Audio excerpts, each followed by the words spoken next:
everyone, welcome back to another film therapy video where we break down movie scenes. Today we're actually not going to be breaking down a movie scene, we're going to be breaking down an entire movie, the movie A Man Called Otto, or A Man Called Of, which is the book that the movie is based off of. Now, I'll admit, I watched this movie last night and I actually did not like it, but I did like something about it. I really liked how the movie depicted healing for Of, or Otto, where it's almost like we see what it looks like when Of was not okay, and then what it looks like when life is slightly more okay for Of, or Otto, I should probably say. So what we're going to do today is we're going to put these scenes side by side, and we're going to analyze each one. And so by the end of the video, you'll have a handful of signs that you could look out for healing, for yourself or the people around you that you know may be struggling. Oh, and if we haven't met before, my name is Mariam, and I am a marriage and family therapist who loves people and loves therapy and loves movies. So I put all that together in these videos, hoping to help you understand yourself slightly better, slightly more. All right, and with that, without further ado, let's dive right in.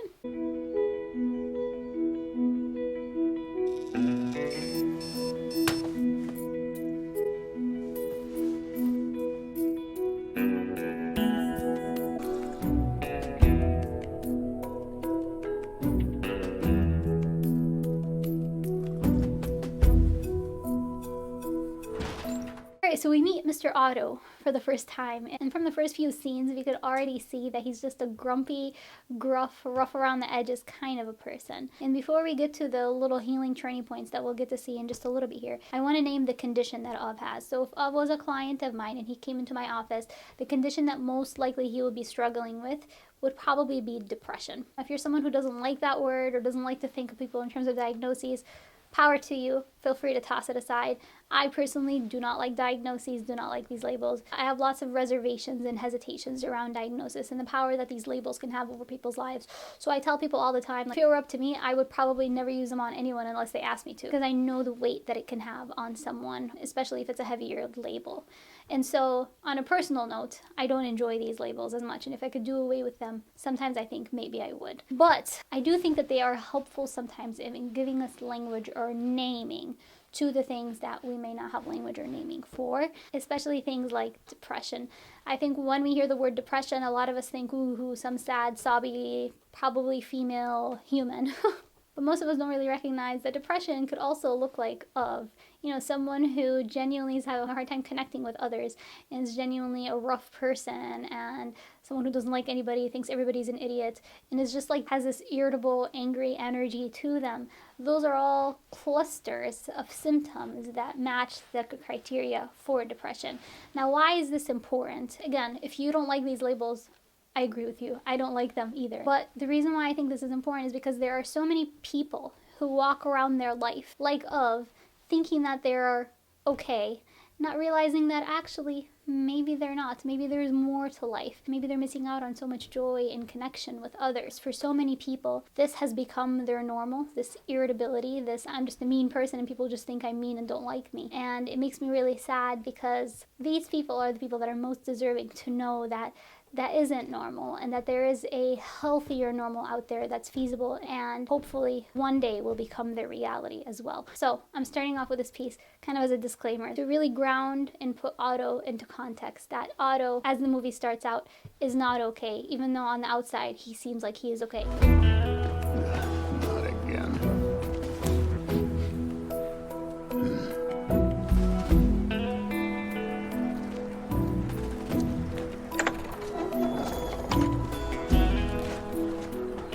Alright, so Of starts off his day every day doing his rounds.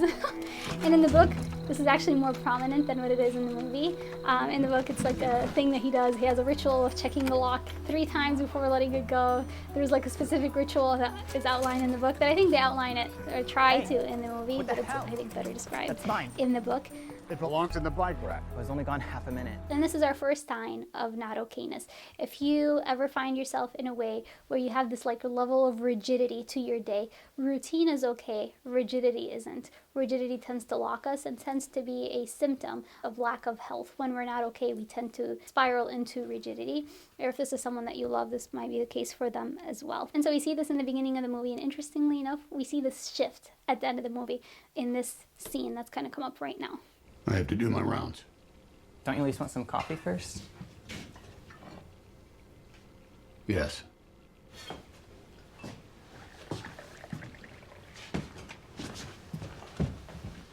There you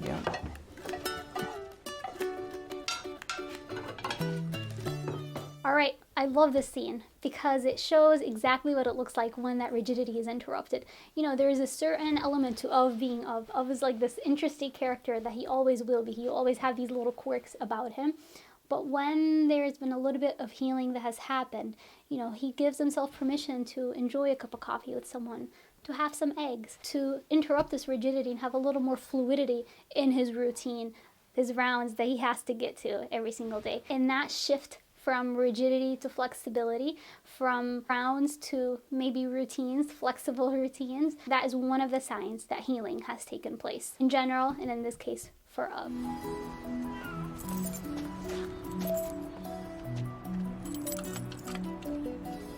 Go on. Get out of here. Go.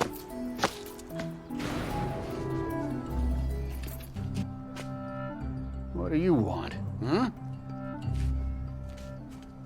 Alright, second thing of lack of health is this inability to care for animals or more vulnerable creatures around us. In the beginning, Of has a really hard time taking care of this cat and basically sees it as an extra nuanced thing, this annoying creature that is also adding a little more annoyance in his life, and he tries to shoo it away, and he genuinely does not have the ability to care for it. I mean, he does, because he finds it later, right?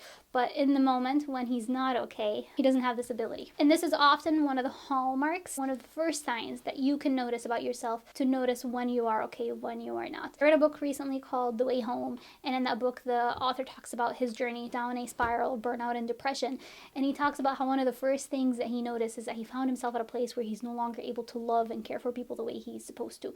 Everything just felt like a burden around him, and that's when he realized that he's not okay. So it's something that's hard for us to recognize in the moment when we are experiencing it, but it's something that you could be on the lookout for. If this is something that you find yourself experiencing, maybe it's one of the signs that you could find your way back to okayness. And Of, in the beginning of the movie, is exactly in that place. And now we're going to match that with a more healed version of Of. I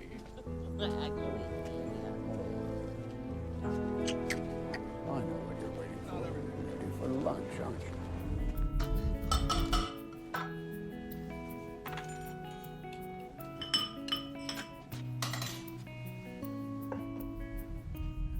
Alright, something shifts inside Of. Now the cat has become a part of his life. And this is a very small, but I think important shift. You know, when you find that your capacity has grown to be able to care for another being, whether human or animal or plant or whatever it might be, that usually is one of the signs that healing has taken place. When we are okay, when we are at our best, we have a natural inkling to care and love these little creatures that are around us. So, you wouldn't have an Alvin wrench I could borrow, would you? You mean an Allen wrench? ¿Ves? Te dije. An Alvin wrench. It's Allen wrench. Take the set. Thank you. Thanks. Okay. We go because you have things to do. Alright, similarly, caring for others by offering some of our tools to them. Of, in the beginning of the movie, or I keep saying Of, Otto. Otto, in the beginning of the movie, it cost him like almost an arm and a leg to give a set of wrenches to this new neighbor, right? They had to like beg him for him to give it to him. He genuinely is really bothered by the fact that he has to offer it to them. But we'll see in this next scene how that shifts. Hey, Otto. I brought you something. Otto. Otto. I gave it a fresh coat of paint. I love it. It's for the baby. Thank you. So in the end, he offers this crib that he built with his wife, which I believe is something that meant the world to him. And I think it's one of the signs of healing when Otto finds this capacity within himself to actually give from a loving place, from a caring place, to give from the best that he owns. Usually when we're able to do that, then we are at a place where we have a little more capacity for care and love in our hearts, which usually is a place of healing. Okay, this one. No. Don't touch the coat. It'll stay here. Okay, can you please bring a blanket? For the cat? It's okay, I got this. Hey, who's gonna look after this guy? You are. Aw. Okay.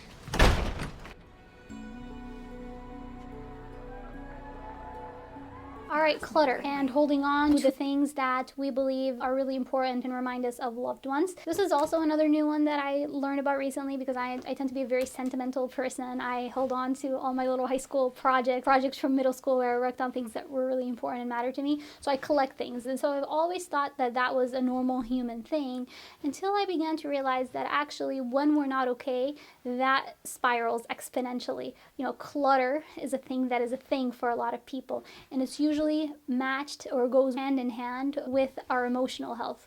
When we're not okay, when we're grieving, and when we have a hard time healing, we have a hard time letting go of this stuff, and we tend to surround ourselves with all this stuff, and it has like a suffocating effect on us. But again, it's usually a symptom of not okayness, and we're going to see how that changes for Otto in this next scene.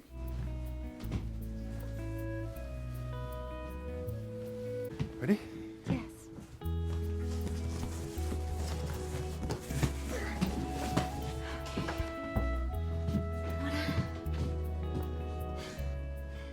Again, something really small, but I believe is powerful and magical. Otto found the capacity within himself to let go of this stuff and to begin to make room in his life for experiences and people and connection. You know, the void that this stuff was filling inside of him, or that he was using to numb and fill this void inside of him. There's no longer that hold over these things that mean a lot to us, right? I mean, obviously this is his life stuff. It's super duper important. But also when we're able to let go and open up ourselves for more important things, that's usually a sign for the beginning of healing for him. Hey, Otto! He does not have the capacity to connect with others. Like this human, special, connecting to one another thing is severed for him. He doesn't have that capacity. And that is usually one of the hallmark signs of our not okayness. Because when we are at our best, we enjoy the company of others. It's what makes life worth living. It's what makes people live longer lives. But if we don't have that ability to make those connections or to feel those connections, then that's usually a problem, and that's usually a sign that we're not okay, which Otto definitely had a lot of, but it's gonna shift, and we're gonna see it shift in this next scene, which I believe is one of the more beautiful scenes here. All right, knock that over. Check it. Let's see, what does it say? Looks good, right? If you say so. Okay. That's it. Okay. Now, here's your manual. Are you kidding me? Nope. What? Oh, thank you. I love this scene, and this scene was actually the scene that inspired this whole video, because it's such a small scene, but yet we see just the connection and the joy flow from Otto and how different it is from how he experienced others in the beginning. You know, he experienced others as a burden and knew some an annoyance and something that he genuinely could not have in his life. But in this scene, we could see that, yes, he's helping the kiddo learn about cars or fricks or whatever it might be, but what's there is just that connection, that I know something you don't, and I'm going to offer that to you, and you're going to receive that to me, and that's going to bring me joy. That capacity for connection is one of the hallmarks of healing, one of the most important signs that someone's inner world is beginning to shift, and someone is beginning to feel a little more okay on the inside, and someone is beginning to step into a more healed life where he is a little bit more okay and has the capacity to connect with one another. This is probably one of the most important signs and one of the most important antidotes to lack of health. It's probably one of the most healing things that we could ever do when we are not okay. Just that simple connection with others can do wonders to our health and to our okayness. Just a remembrance of some sort. For those people who thought I pulled my weight.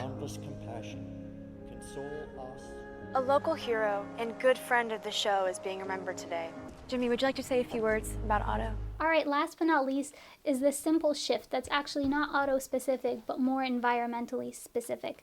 When we meet this neighborhood in the beginning, this neighborhood is fragmented, it's full of bitterness and animosity between one another, and by the end of the movie, that also has shifted. And this is really powerful because when we begin to change ourselves, when we begin to heal ourselves, it has this magical ripple effect. I see this all the time. You know, I'm a family therapist. I believe that healing happens between people, but yeah, unfortunately, most of my clients clients are individuals, and they still talk about the wonders that healing can do to their family. That when one person does the work to begin to heal, to begin to experience a little more okayness in their life, it magically ripples onto the rest of the people that are around him. And I do believe that that happened in Otto's neighborhood. By simply leaning into okayness and finding okayness, Otto has done his community and his neighborhood a favor, because we see at the end how connected they all are to one another, how all the differences have been put aside, and yes, they're all still the quirky individuals that they are. Jimmy's still Jimmy.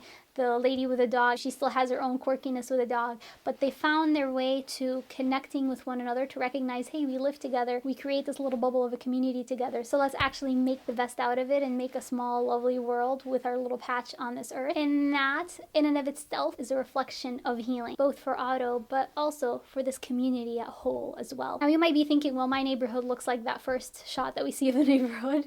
No one ever says hi to anyone when we go out around on a walk. Nobody knows anybody's name. I don't even know my neighbor. I don't know if they have kids or if they don't, or if they're in college or what's going on in their lives. And that might be true, and the reality is that actually might be true for lots of us. And I do believe that that might be a reflection of lack of health in our society as a whole. That might be the new normal, but it might also not be what is normal. Maybe what's normal is that communities find a level of cohesiveness among one another, where yes, sometimes I'm a burden on you and sometimes you're a burden on me, but we still find a way to exist amongst one another, because we do need one another. We do need that connection. We need that belonging. So if you're someone who has the first neighborhood, maybe it's time for you to begin to shift that. Maybe you can be the ripple effect. In your own small little community, you can bring people together and begin to find that joy and that meaning. I think if more of us do that, then the depression rates that we see in the world will probably plummet. I mean, right now in our nation, it's like at 25%, which is probably an all-time high. And there are many reasons for why that is. But if I were to point at a very easy, small shift, something that can begin to shift that really quick, it's this thing right here: building communities or finding ways to connect with the communities that you are embedded within, and that can usually bring wonders to people.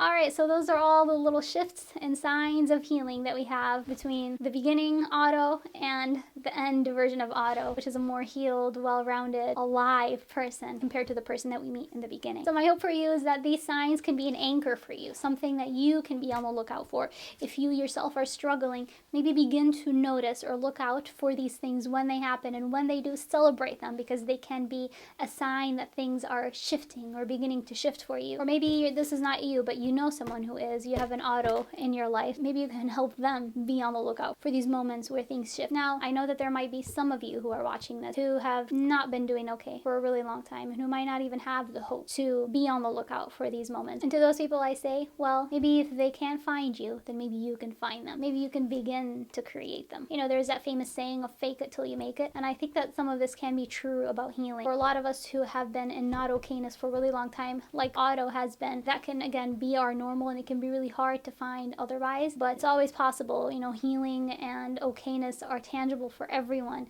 Therapists have not been around until very recently, and humans have always found their way back to healing. People have done it alone all along. And so I'm not encouraging that you do it alone, but what I am encouraging is you can find pockets of these small moments of healing that you could begin to add to your life. Maybe you can look out after a plant, or maybe you can adopt a pet and begin to take care of them, or maybe you can gift a gift and experience the joy, or maybe you can begin to connect with others, invite people over for a coffee or a drink, or look out for those opportunities of connection and find them yourself. If we ever find ourselves in a place where we can't find these signs of healing, we can always create them ourselves, and we can always find them ourselves to hopefully begin to find healing and the okayness that we all deserve, that we are all meant to live. Alright, well, that's all for this movie. I hope that you enjoyed that. I know this is a little bit of a different format than some of the videos I've done in the past, where I'm breaking down multiple scenes within the movie as opposed to one scene, which is what I've done previously. I would love it if you'd let me know in the comments down below, which did you prefer? If you've seen any of my other videos, do you like this format, or do you prefer a different format where we go in depth into one scene? And if you enjoyed this video, then you might enjoy this one right here, where I break down the opening scene from the movie Up, who has a character that is very similar to Up. Or you may enjoy this scene right here, where I break down a family scene from the movie Knives Out. So I hope to see you there, and until next time, from one human to another, I wish you well.